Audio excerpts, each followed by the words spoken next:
the CW concluded its ambitious Crisis on Infinite Earth crossover event, which adapted the same-name comic book storyline from the 1980s and squeezed in a lot of cameos on top of the already stacked main lineup of characters.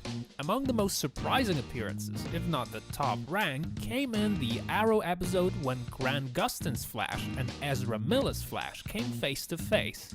Ezra Miller's Crisis on Infinite Earth cameo marked his fourth appearance as the Flash, having previously appeared in Batman vs Superman: Dawn of Justice, Suicide Squad, and Justice League. There's also been a Miller-led Flash movie in the works for over half a decade, but it's dealt with numerous delays and setbacks, and now it's scheduled for a 2022 release.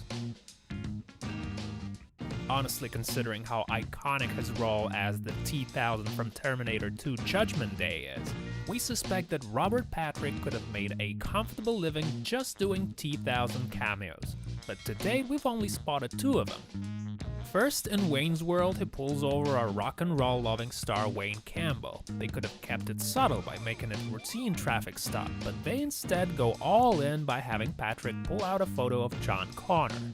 Then in Last Action Hero, which stars Arnold Schwarzenegger, no less, the T-1000 walks by in a blink and you'll miss it cameo.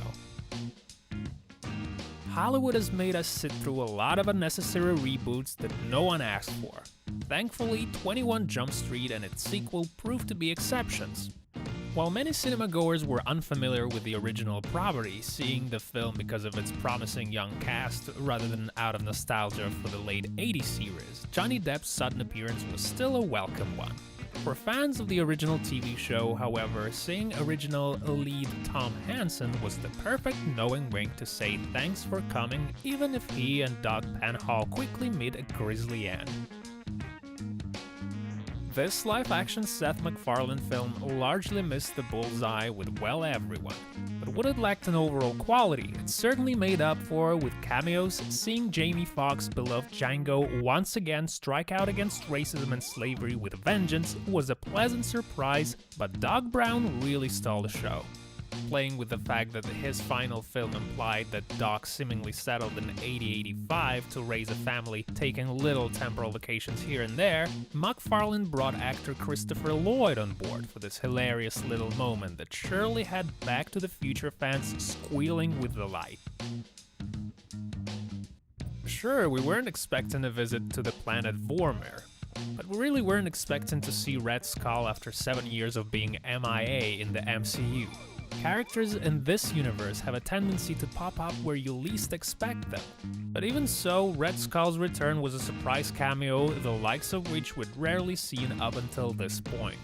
Though Hugo Weaving did not return to play the role. The Walking Dead's Ross Marquand made it so that it was all but impossible to tell the difference after so many years in the dark. We finally learned Red Skull's fate.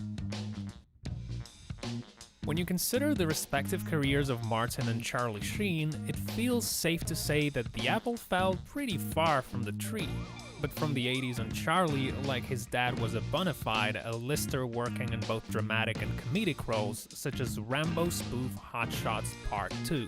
It's during this film that Sheen's internal narration is interrupted by that of another who just so happened to be his father's iconic wartime character Benjamin L. Willard from Apocalypse Now. It is hilariously meta, especially when they complement each other on Wall Street.